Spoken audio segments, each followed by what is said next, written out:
GameWorn Radio is on the air. Hey! Shelton scores!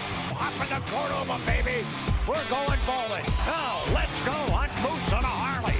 Fires, he scores! LA face with an Oakland booty. Scores!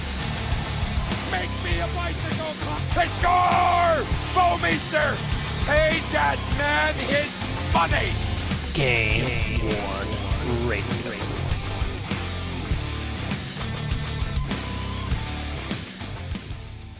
Hey everybody, it's Derek with GameWorn Radio, part of GameWorn.us. I want to thank everybody for tuning in tonight. On the call tonight, we've got Matt, Eric, Dan, and our special guest, Jeff Lerg. Jeff Lerg's the goaltender for Toledo. He was there last year, and he is joining us again this year in Toledo. He took us on a great playoff run last year. It was amazing to actually be able to go to a bunch of the games and see him in action. Jeff, how you doing, man?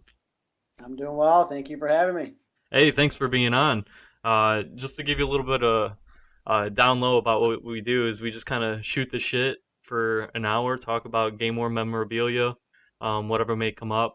Luckily, we have you as our special guest this week, so I'm really excited about that, especially with you being a high-level goaltender for my local team. I know Dan's a pretty big fan, right? Yeah, I like the Wall. I like the Red Wings too. So I know I'm definitely pretty excited. So I've got a list of questions that was actually submitted to me before the show. What we're going to do is we're also going to keep an eye on the live chatter just to see if any additional questions show up. So if there's anything you want to talk about, feel free to take over. But I'll just start shooting some questions, and if any of these guys have some input or want clarification, they'll jump in as well. How's that sound? That sounds awesome. Go ahead. Cool. All right, man. Well, just to get a little bit of information from you, do you collect any hockey memorabilia? Well, as far as memorabilia, my parents actually just moved out of their house. I mean, I was always a big hockey card collector, so I loaded up, found all those old hockey cards in the back closet there, books and books of those, and then just playing my whole life. Obviously, I just kind of collected my jerseys through the years a little bit. So it was actually good. Like I said, my parents just moved out, so I was just cleaning up and found a ton of my old jerseys and all the levels that I played all the way up. From when I was really young all the way up through professional level. So just kind of that stuff gets collected through the years, and a few memorabilia, especially in my college years at Michigan State. We had a lot of memorabilia from 4 exciting seasons there. Just kind of signed sticks from guys and signed jerseys and things like that. Pretty cool. So you trade sticks with the guys and get them signed with the friends and opponents? No opponents really, just kind of my teammates that were my good buddies. I always just kind of wanted one of their sticks each, like Justin Advocator and Tim Kennedy. Those are my two of my best buddies there that had some NHL games under their belts. So just kind of figure might as well get those in my repertoire here, and it's always a good thing to show off for your friends and family over. Awesome. Well, I think a lot of us can relate with the hockey card thing, because I know from talking to a bunch of collectors, a bunch of us actually started with that. I know myself, I personally, before I got into jerseys, I started doing the cards, and then they started cutting up jerseys and putting it in there. So then you're like, oh yeah, this is really cool, I can have a piece of the jersey. Well, then you start doing eBaying or looking on the internet, and you start discovering, oh man, you can get the whole jersey, forget cards. So I think that's where a lot of us started, so we can definitely relate. Oh, exactly. Well, hopefully the cards get back to being worth some money someday. I'll just hold on to them and see what happens, Yeah, definitely. I feel you on that. Mm-hmm. Now, I know firsthand experience getting your Toledo Walleye jerseys last year was a pain in the ass. I was actually really, really lucky to get your black one. I know you got your Real Fish one, and that was one of the ones that was really cool to get. You suck. Yeah. Hey. No, I know. Don't hold back. It's interesting to do a little they just do an auction, just a couple times a year, and then it's kind of interesting. You wish, we had a handful of different special nights with different special jerseys we wore, and I wish they could be more accessible for the public, but I guess those spots are limited. So I guess you're a lucky man getting that one. Oh, definitely. My favorite kinds of jerseys are definitely the regular season, because it's one of the ones that you play the most in. And like you're saying, we've got those specialty jerseys. We do like 4 of them a year with the crazy different designs, and then they auction those, and those of course go for crazy money. Now you get to be the lucky one on the other side of the auction where you're kind of showcasing the jersey after you took it off after the game and showing it to them, trying to get the bidders to bid higher on it. What do you think of that? What's your experience level with that? Well, yeah, obviously it was pretty interesting being part. I mean, we knew the fan base was excited about the team and had full support. But then when you get out there and they auction off the jerseys, there's some big money being thrown around for, for a game worn jersey. So obviously it means something to them to be able to collect it. So obviously it makes you feel pretty good and appreciated. So that's always a great feeling as an athlete. When you go out there and you put your time and energy and effort in, and people respond that way by wanting some of your memorabilia. So obviously, it's exciting and it's crazy at the same time that people are willing to throw some big money out there. Yeah, I know Dan's a little disappointed that he wasn't able to get one last year, so hopefully we'll try and get him one this year, huh? Yeah, well, there's one missing. Where's the white one? It's going to be raffled off this year on the concourse. I can try and help you out with that. Yeah, you got the black. Jeff's got the real fish. Where's the white one? So that's right. We got to help him. We'll help him. We can. Yeah, I got to get it to match the stick. I got to match the stick. I got your cousins to match the stick. Now I got to get yours to match the stick. All right. Well, just remind us when that time comes. I don't even know when that it's going to be, but you just try to remind Derek, and we'll try to help out. I will be keeping my ear to the ground and try and get the promotion schedule as to which ones will be raffled on which dates for you, Dan. That way we can get you some raffle tickets. Perfect. Yeah, I know you'll help out, Derek. You helped me out last year, so I know you will. Do the best we can, man. We got to stick together on this thing. Yeah. Yeah, that's what we do. Now, Jeff, I know last year at the end of the season, after I got your jersey, I was super excited. I definitely wanted to get a picture of you with it. I got to meet you at the fan event at the end of the year, which was pretty cool. And I went to go have you sign it, and I did a flip the script on you, and I had you sign the fight strap. And you asked me if I was sure. Yeah, it was interesting. You're the only one that would ever want the fight strap signed, but that's good though. I said, yeah, you don't want to ruin the jersey. Yeah, definitely. On the front and back. So yeah, just get the signature on the inside. Perfect. Yeah, it's one of the things we do in the hobby. Some of us are purists, so we try to shy away from the obvious signatures on the back. We like to. A lot of us like to keep the jersey in the condition it was played in. So I'm a little bit of a purist, like I was saying back then. So I really like that. You're a smart man on that one. I'm sure it obviously keeps it. It's going to look in good shape there. And then when someone's upset and they say you don't have it signed, you just show them the fight strap. Yeah, definitely. Yep. Now, I'm always curious, what's it feel like when you look up into the stands? Obviously, there's not a lot of them out there, but occasionally you will see your own jersey. I know Robert Scott actually has the Batman jersey of yours, and that photo hit the web of you wearing the Batman jersey, and your arms were up on the cage, and you were dangling your feet, and that one just exploded on the internet. It was a massive picture. I mean, that had to be a pretty awesome experience.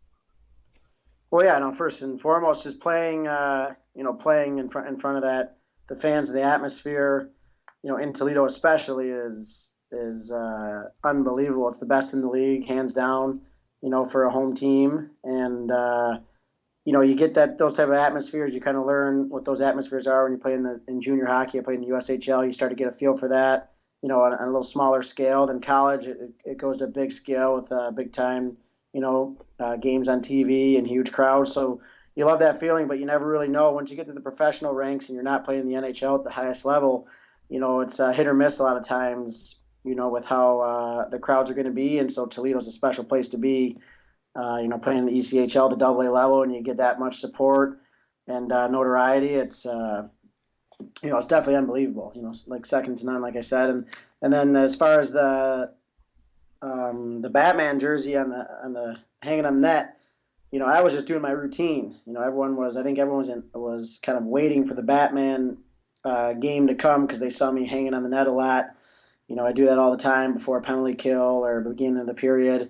And I always like to just stay loose and be moving a lot. It's just kind of one of the little habits or superstitions I picked up along my many years of playing. And then obviously they got the picture of that, and people might have thought I just kind of posed with that jersey on, but that was just kind of another day at the office for me. And obviously, it looked pretty cool. I got that picture up on my wall now after some of the boosters printed it up for me. I think it's actually a pretty sweet photo, so it'll be something I'll definitely keep for my lifetime and show off to all my friends and family when I close out my career.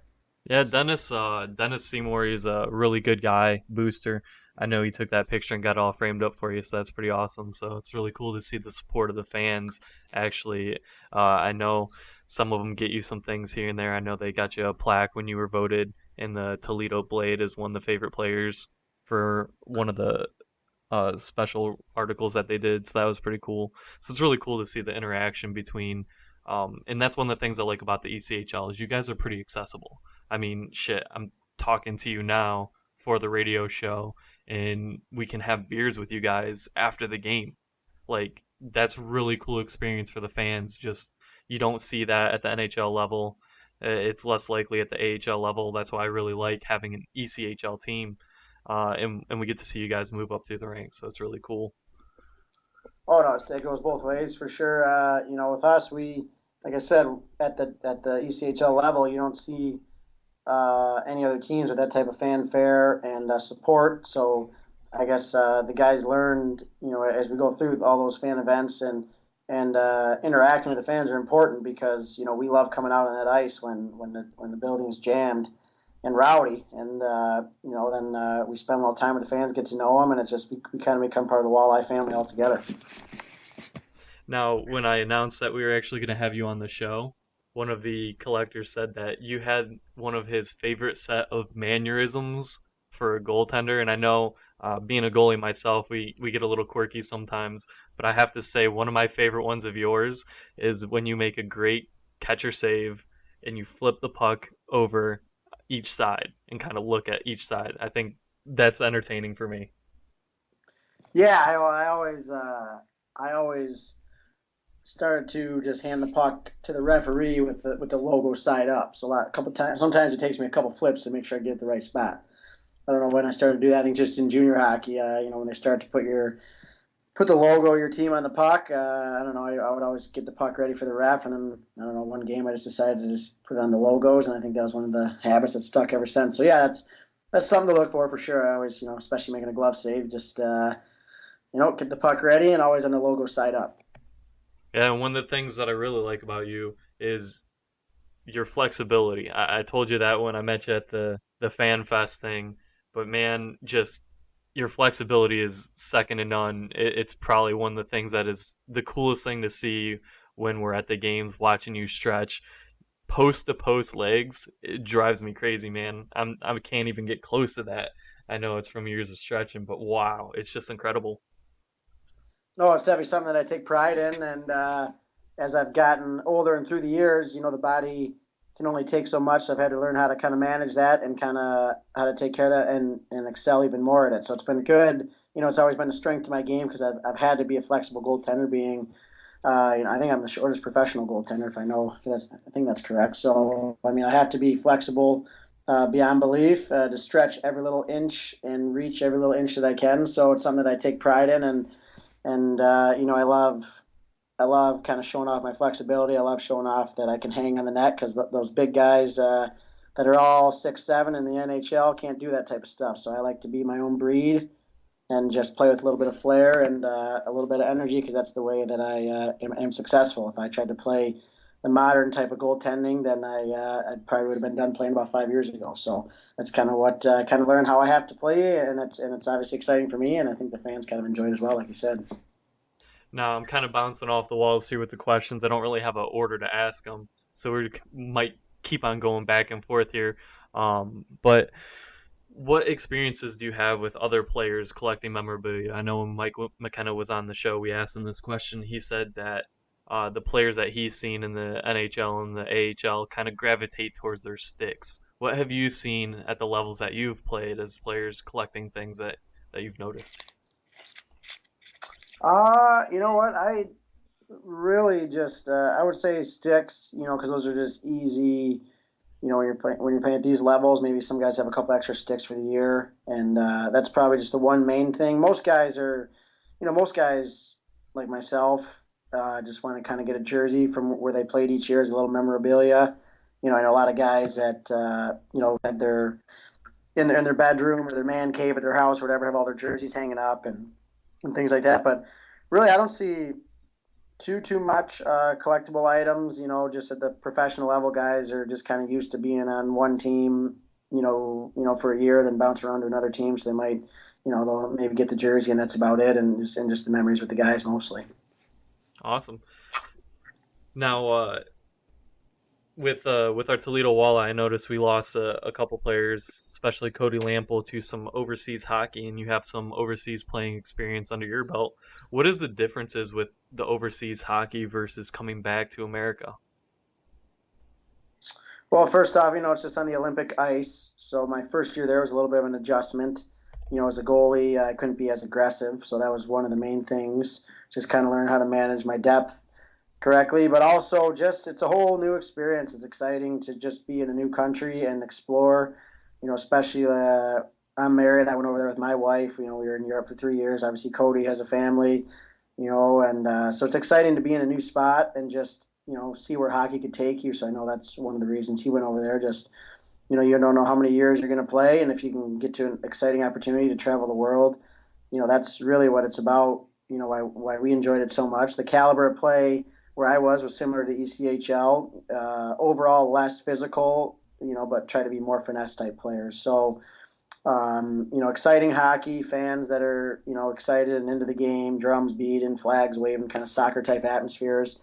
But, it's exciting. It's a different perspective on hockey and on life a little bit. So that's why the draws to go over there. And obviously with the euro is a little stronger currency, so when you get paid in that, you make some more money as well. So that's why people are drawn to go over there. Awesome. Yeah, I didn't even think about the conversion rate. That's really cool. And tax free too. They pay your taxes, so that's one of the main things why guys can go still play at this, I guess, double A type level, and make financially, you're with your family and you're married. You want to make, it's like any job. You want to move up and make some more money. So that's kind of why it was exciting for me to play there, and I'm sure Cody as well coming this year. Yeah, that's really cool. Definitely the world traveling experience, and you get to experience kind of like a different culture because, of course, when you're not playing, you kind of assimilate a little bit into uh, like the lifestyle there, and it's got to be a little bit different. And I mean, having your family be able to experience that at the same time is definitely a little bit unique scenario where most people don't have the availability to take advantage of it.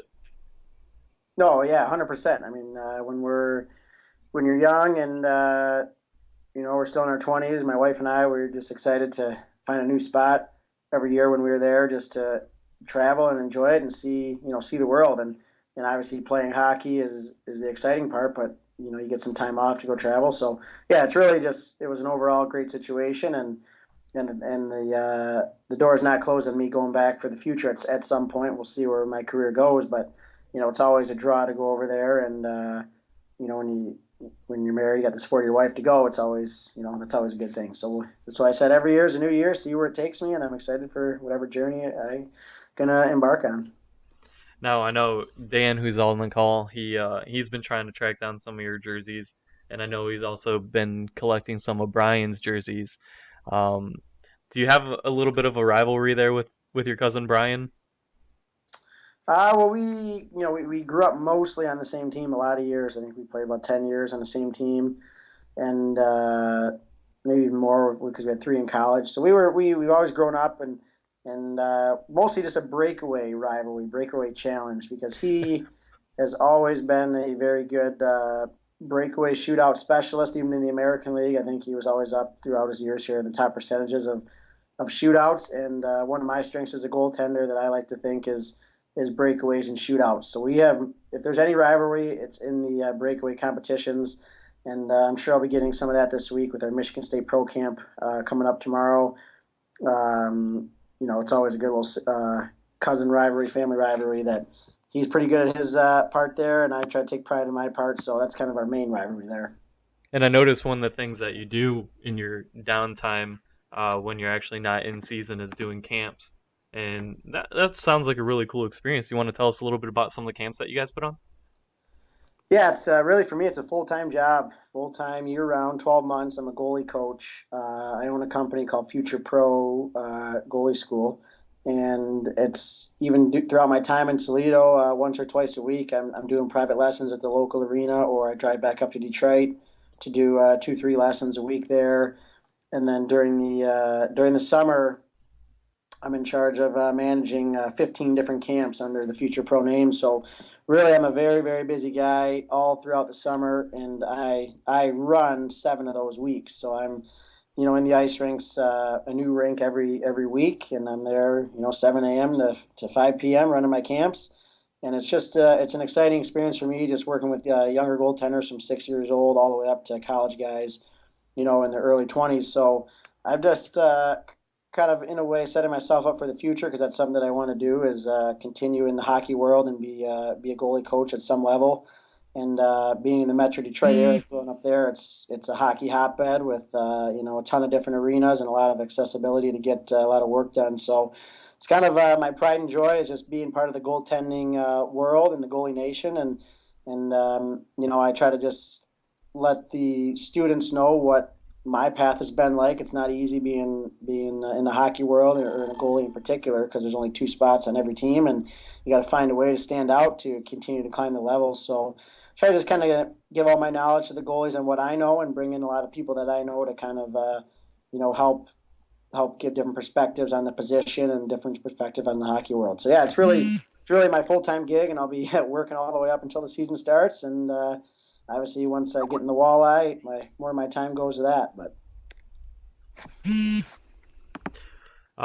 Yeah, I mean, that's one of the cool things that I really admire is being when players go above and beyond just to kind of get involved in the community and help out other players. I think that's a really cool uh, aspect, especially staying in hockey for as long as you can. I know I picked hockey up pretty late, even though it was kind of against my will. It was, when I was able to be financially stable myself, which is where I see a lot of them.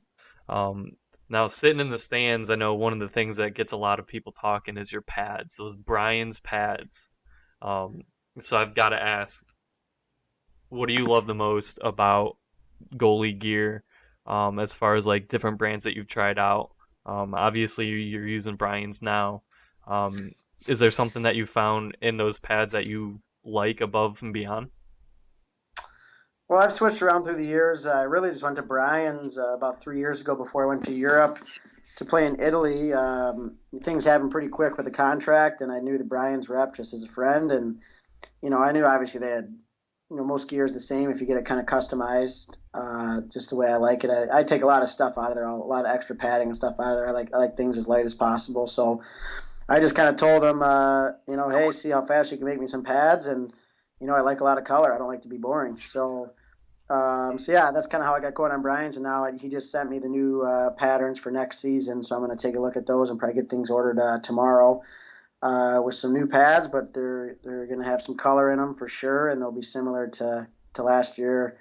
With probably light blue, dark blue, the yellow in there, and I don't want to be just the goalie in there wearing the all white boring gear. I want to have a little flair to the game. Now, what do you do with your old pads? I'm a little bit of a pad collector. I know before the show I was telling you about the McCollum and Crow pads, so you gotta ask, what do you do with them? I have 'em. I have a few pads lined up in my basement.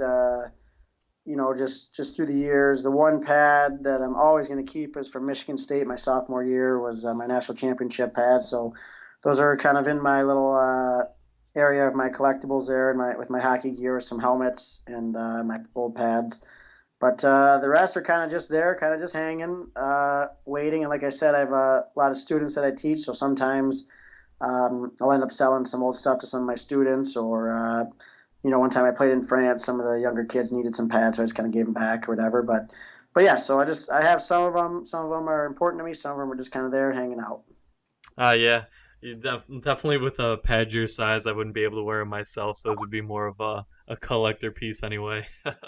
Oh yeah, most goalies that I teach all have bigger pads than me, so I got to find the youth kids, the 11 and 12-year-olds, and sometimes I can sell them my pads. But other than that, most of them all wear way bigger pads than I do. So No, before we got everybody involved on the call, I got a couple questions. So I'm gonna try and get those answered for those guys.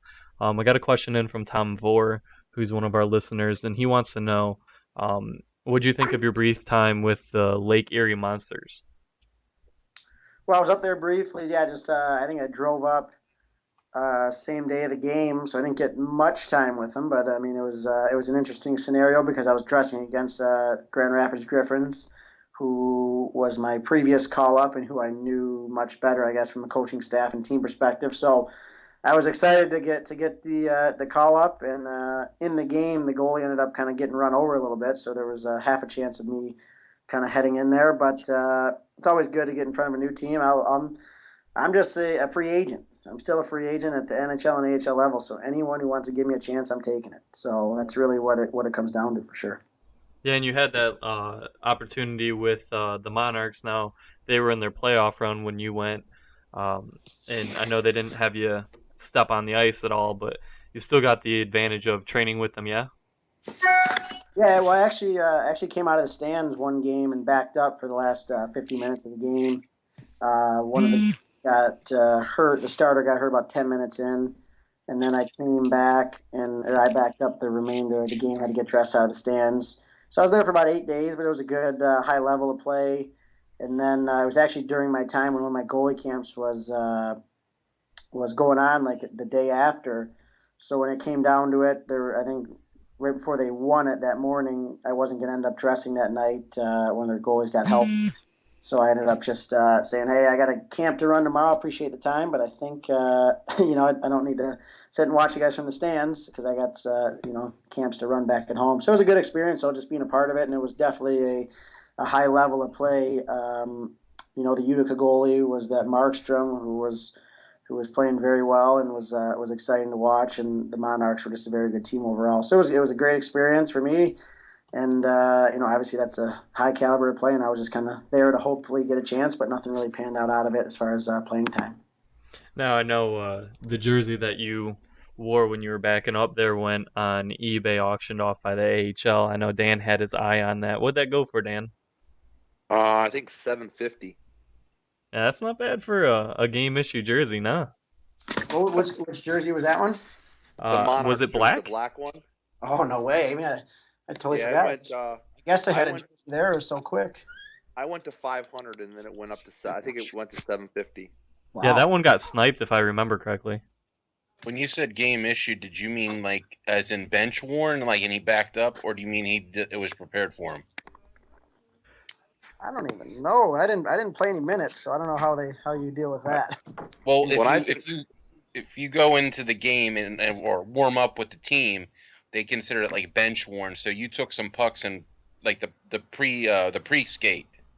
Well, no, I mean I did not dress for warm ups. I went in like 10 minutes. Oh, that's right. Okay, I understand. My bad. 10 minutes into the game, the goalie got hurt.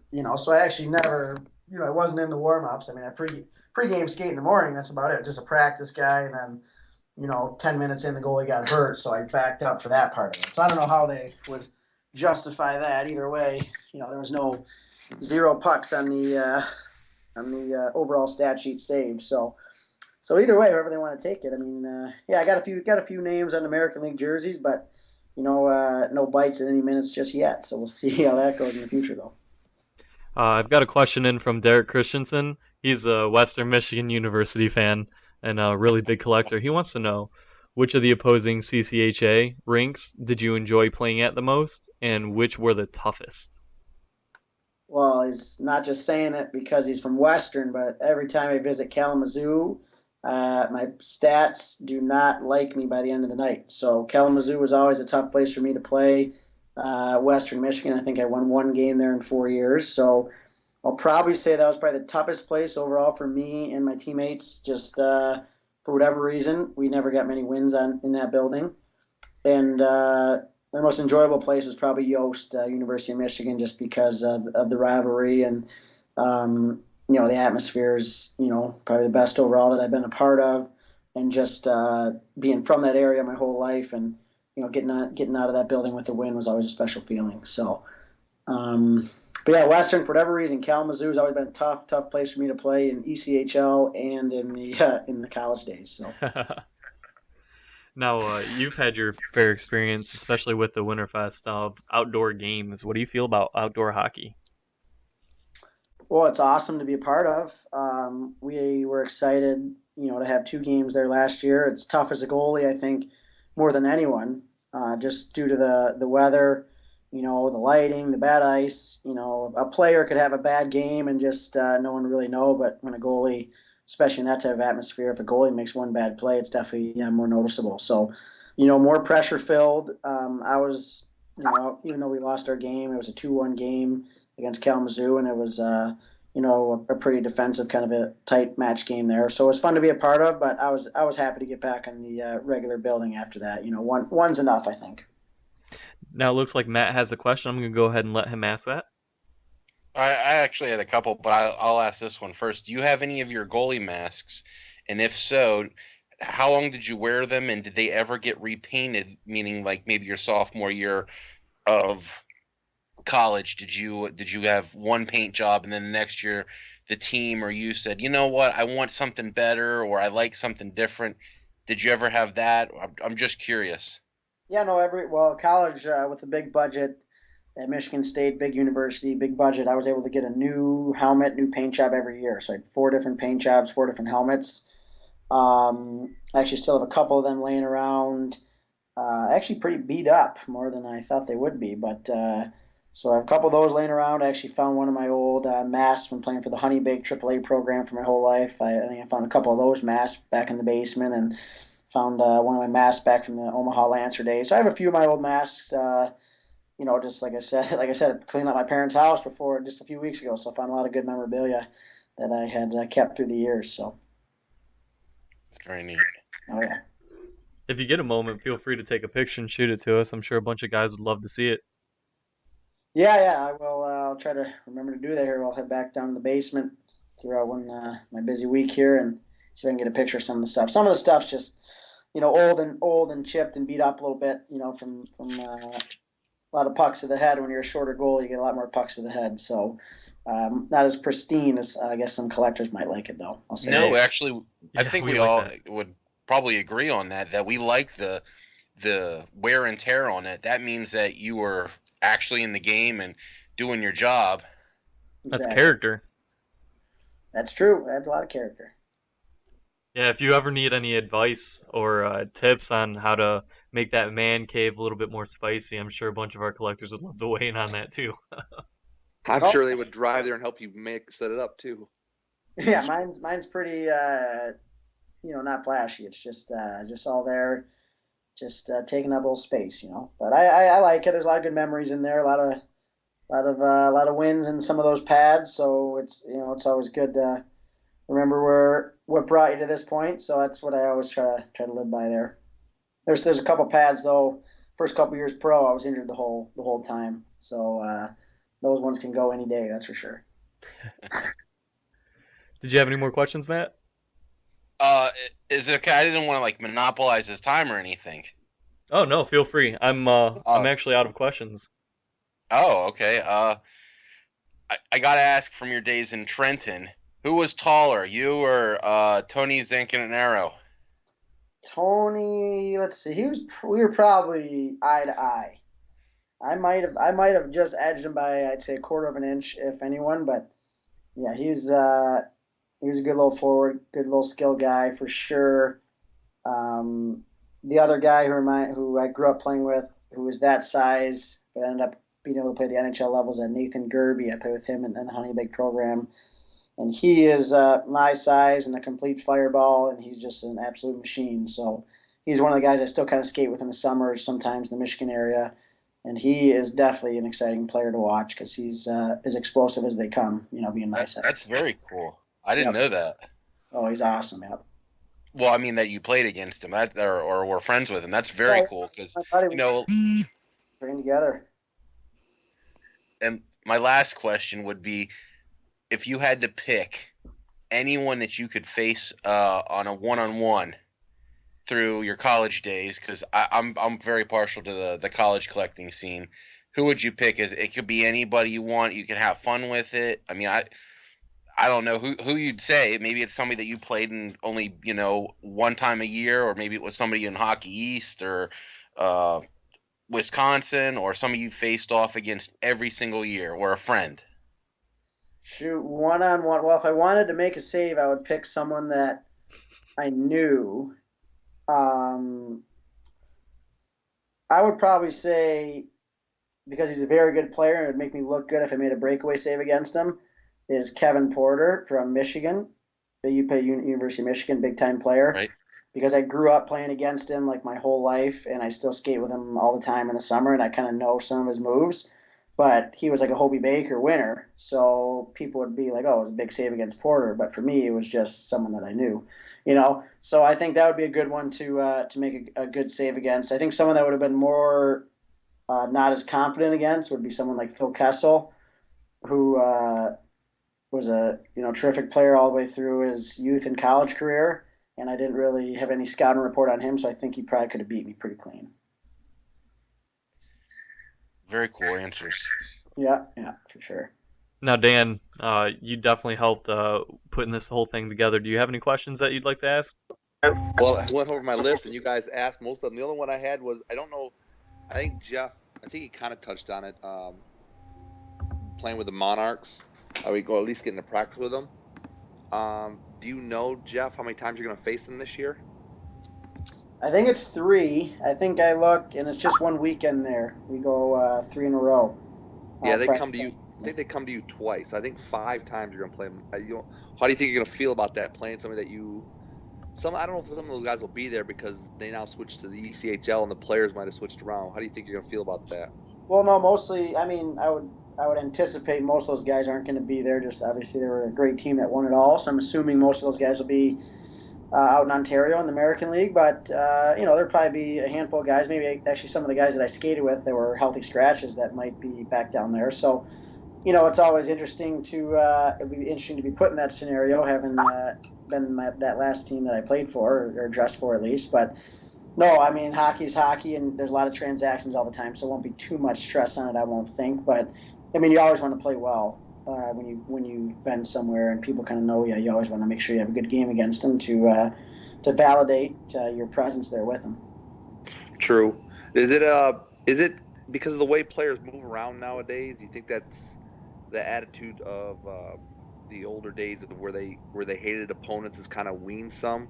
Because you're like, hey, I'm just playing. I was there and I made friends there, and now I'm over here because I got to play over here.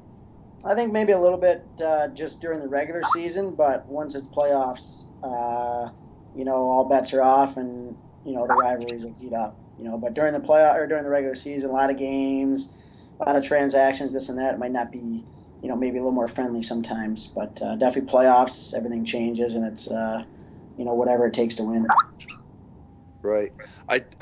You never played against Brian in the opposite, have you? I've never played against him. No. He's been up in the American League for 6 years, so and I don't wish him to take a step down. I'm just trying to take a step up here and see if I can finally get a chance. Oh yeah, I just wondered if you played because you said you guys were on the same teams when you were younger. I didn't know if somewhere in the juniors or something like that you guys might have played against each other. No, we never did actually, but now we would if the same scenario occurred, because he played for the national development team and I played in the USHL, but at that time we never played the national development team in the USHL. So now they're part of the USHL, so we would be playing against each other. So kind of just how it worked out back then. Right. But nope, I'd always rather have him on my team. That's for sure. He's a great centerman and like I said, great at breakaways. So. Yeah, he came here with the Sharks this past season, and I had a chance to talk to him and everything like that. So.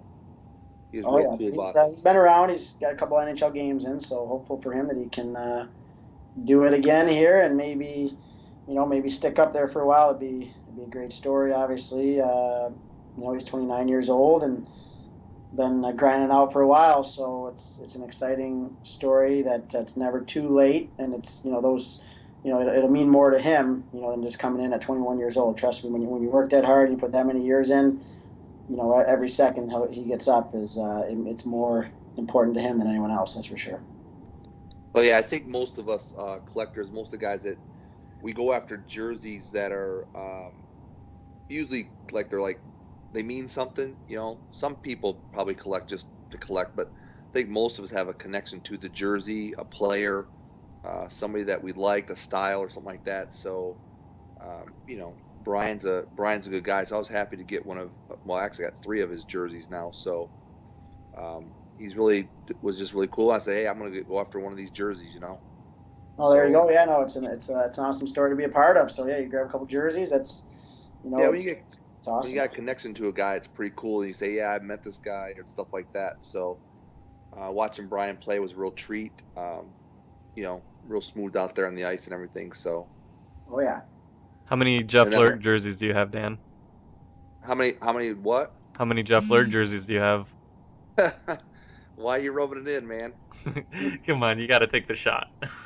Right. No, I don't have one of Jeff yet. I'll put the yet after it. But I do have a stick uh, that I was able to get and a tour of the locker room. Did you get one of those?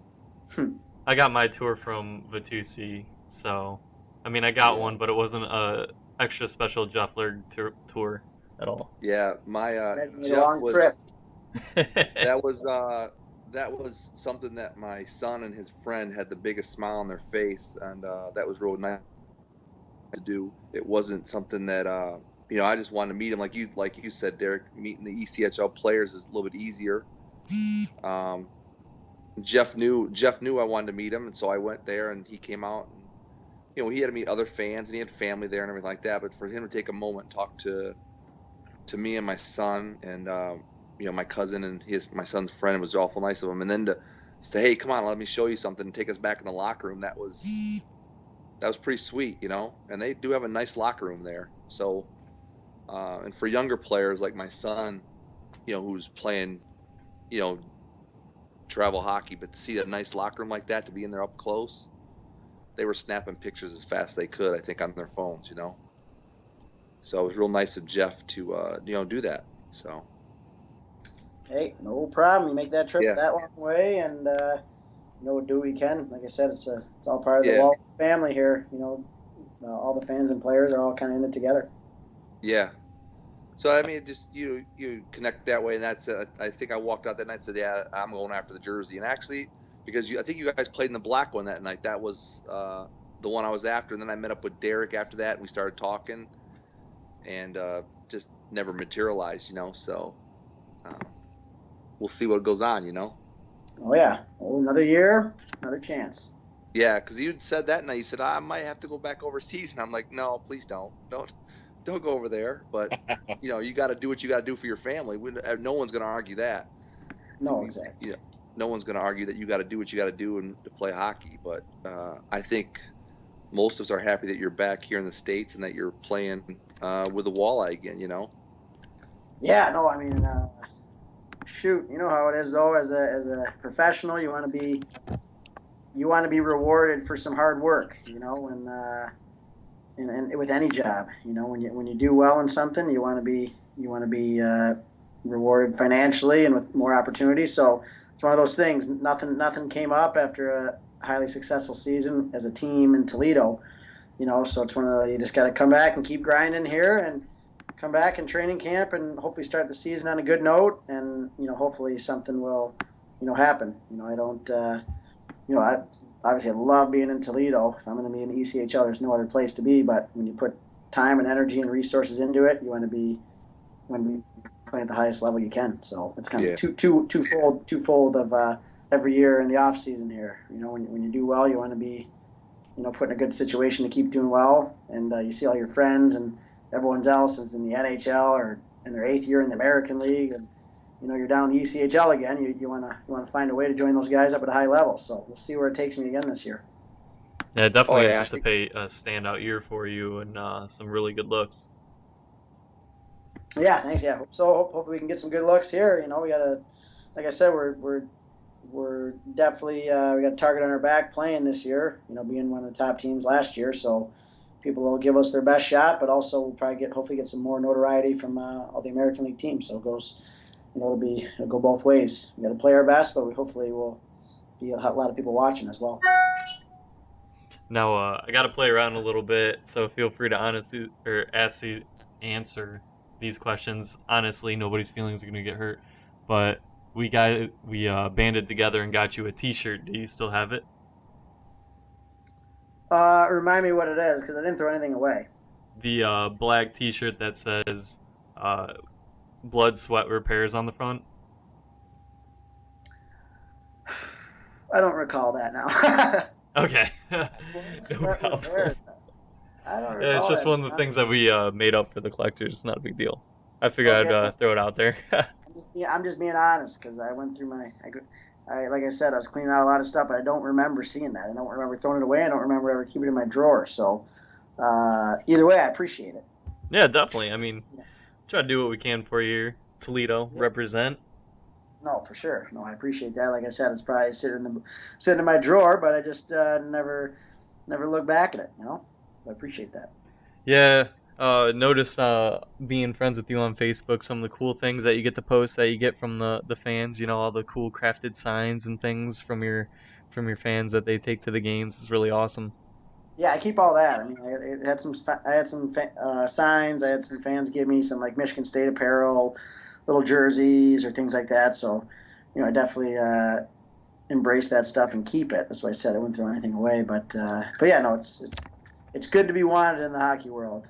For sure. That's part of being in Toledo, and we had good success, so they want you. So it's exciting to be a part of.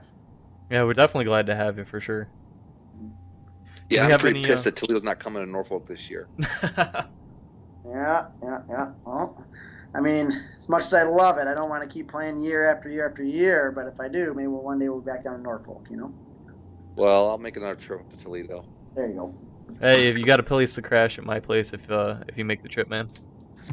Thanks. Do we have any questions for Jeff from anybody else? Ryan? No, I'm good. Yeah, I think we've asked a lot of them, man. Thanks, Jeff, for doing this for us. No problem. Yeah, we really appreciate it. Yeah, no it's problem. very refreshing. Yeah, no, I appreciate the support and everything too. You guys spend a lot of time on everything there, and it's part of the passion of being a hockey player and a hockey fan. So appreciate you guys having me on here. I'm gonna I got to get some stuff ready here. Like I said, Michigan State Pro Camp tomorrow will be a tough week. A lot of NHLers out there, so we'll get some stuff organized here and get rested up. Well, we had a little bit of banter going on in chat. So let us know when you get a old man camp set up, because there's a bunch of collectors that would probably show up to get some lessons. Okay. Well, I mean, occasionally we do that. We've done that before. But now I know where to go to get the word out. I'll definitely keep you guys in the loop there for sure. Very cool. Well, hopefully I'll be able to grab a beer with you after the game this season while you're in town before you move up to the AHL, hopefully. Yeah, I hope so. Only if it's a win. You only celebrate wins. So that'll be the key there. And I hope that's the game plan. I look forward to seeing you soon, though. Yeah, we're gonna be winning a lot, planning on that. So yeah, hope so. We'll be seeing cool. you. Thanks, guys. Hey, thanks, Jeff. Appreciate it. Thank you, Jeff. Have a good night. Thanks. Hey, you too. So that was pretty cool having Jeff on, man. Thanks for hooking that up, Dan. No worries, man. I'm glad. Now we got to move on to somebody else. Now we got to get somebody else. Yeah, we'll have to put the feelers out, see who knows who and wants to talk about some memorabilia. I mean, that was a lot of good information. I really enjoyed that. I think it was just as informative of what Mike was. It gives you another perspective of it. Yeah, different level. I know you and I are Toledo fans. I'm not sure who else is a Toledo fan that's on with us. But for him to talk about the season and looking forward to it and getting ready for it, that was good insight too about how he's excited. I mean, we're not stupid. We know they want to go to the highest level. We know he wants to be up in the Red Wings or any other NHL team. Shoot, you'd love that Jeff Lerg Red Wing jersey, wouldn't you? Oh my God, we'd kill each other for it. But I mean, we're not stupid. Where he wants to be, but for him still to be excited to come back to Toledo and play and to give it his all, that was nice to hear too. That it just wasn't about the collection. I think the best thing is like, oh yeah, I just want my parents to just went in the basement. Here's all this stuff. Like, are you kidding me? Could you imagine like walking in there and just I know you guys would be, especially the mouse drop, just walking in there going, oh look, oh that's cool, look at that, oh I didn't even see that. Yeah, you start going through the stuff, But yeah, I think any parent would do that. His mom and dad say this stuff, but they're like, "Oh, we got to move, so come get your stuff." Okay. Yeah. I mean, and when he gets it set up, well, if he gets it set up, and it's going to I'm sure it'll take him a while with getting ready for the season and everything. But you're right, Derek, man. If he took a couple pictures and either put them on his Facebook page and we got to copy them over or whatnot, that would be different too. Because we were always posting our collections, Everybody's now, the new thing today, what everybody's posting today, their racks, Yeah, here's Jeff Lerg's rack. Yeah, okay, you win, Jeff. You win. Yeah, I want to see all of his pads that he's kept throughout the years. Yeah, everybody's got something there. You like pads, so you would love to see the pads. I'd probably like to see the jersey and the mask. I like to see the paint styles and the mask, But actually, I wanted the one curious thing was I didn't want to ask because I didn't, was out there, but I almost said, "What's the craziest gift somebody's ever given you?" He said, "I've never thrown anything away."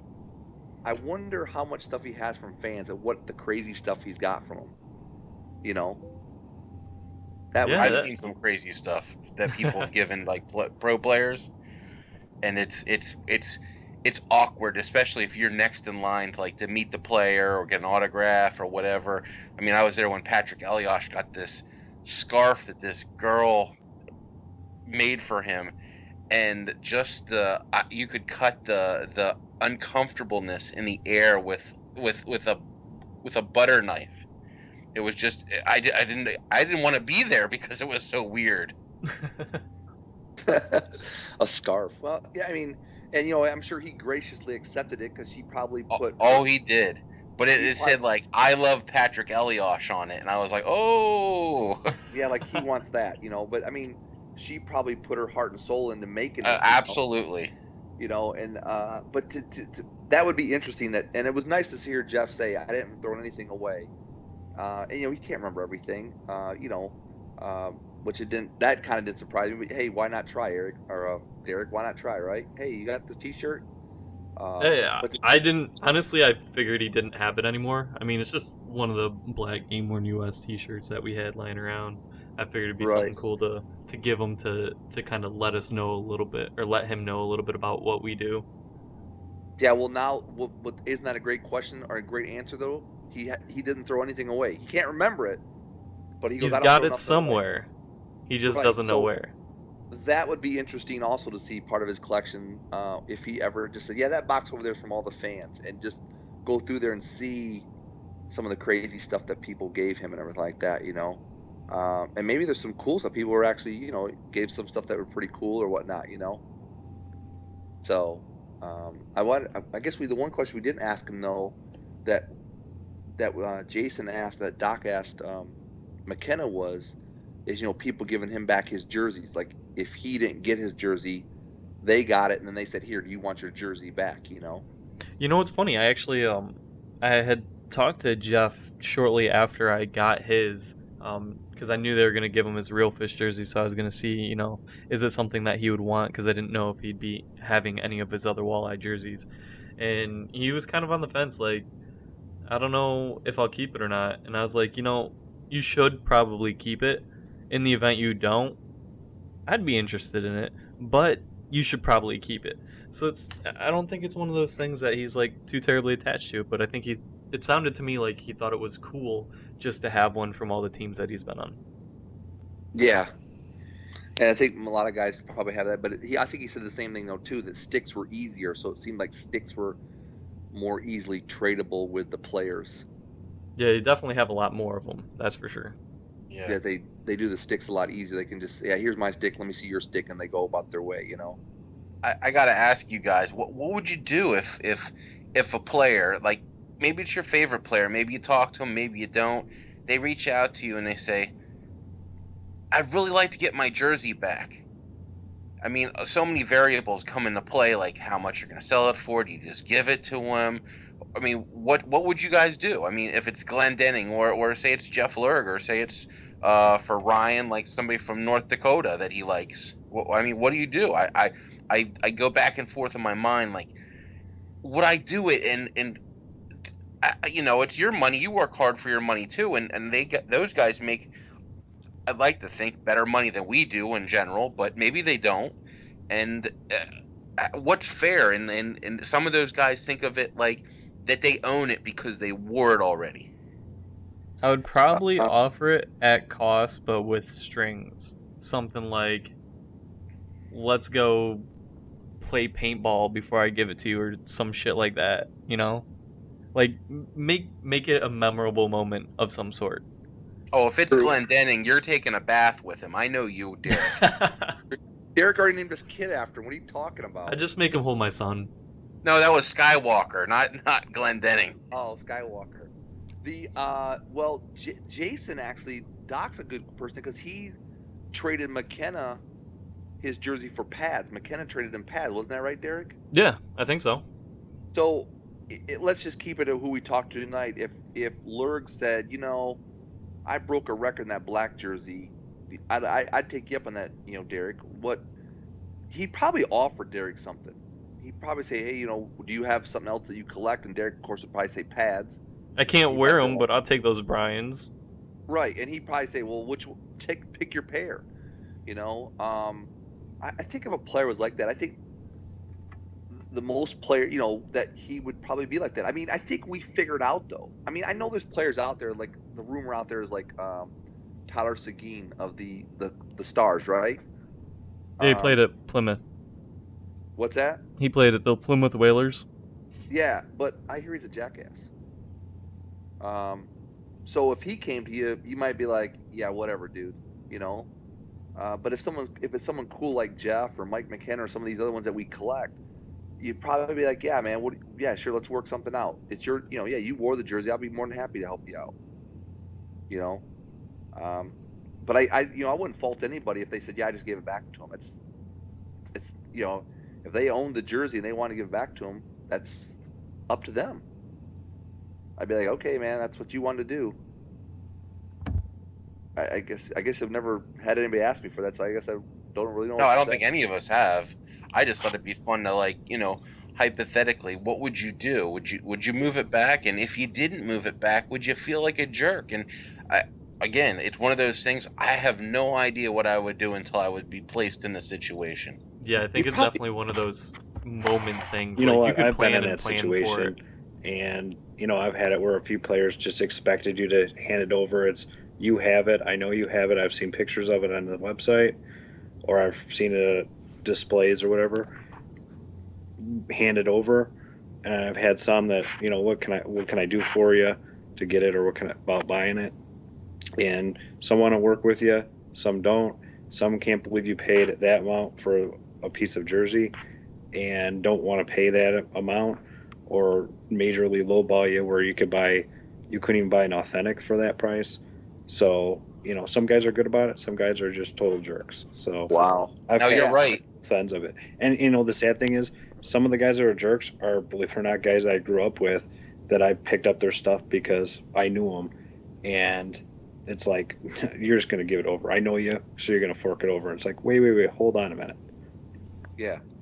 How many hoops did you jump through to get that jersey because you knew the guy, Right. And then for him to just take advantage of that, you're like, wait, whoa, Who was the guy at the Migrate Expo this year? Oh my Mike gosh, Bossy. it's eluding me. Bossy. He gave a big speech about it and how the puck. Well, and how somebody had the puck and was offering to sell it back to him, and Mike Bossy made like a big to do over, I'm not paying for it.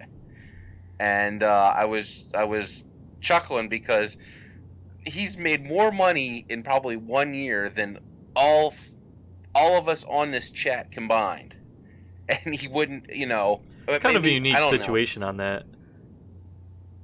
I think Pardon me?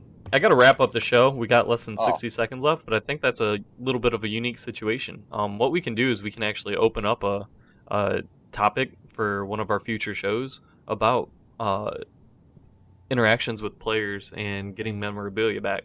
I think that'd be a really good topic to talk about. Yeah, that's sure. I I mean, agree. some people got the what ifs, and some people might have experience with it. Yeah. Well, I want to And thank they- all of you guys for joining us. I think it was really awesome that we had Jeff Lerg on, so thank you, Dan, Yeah. for that. No worries, man. Glad Thank it you. worked out. And everybody listening later, thanks for listening. Just so everybody knows, the raffle for the Washington Capitals training camp Mestry jersey ends on the 1st. So if you haven't bought your tickets, and we'll go ahead and we will see you on the next show.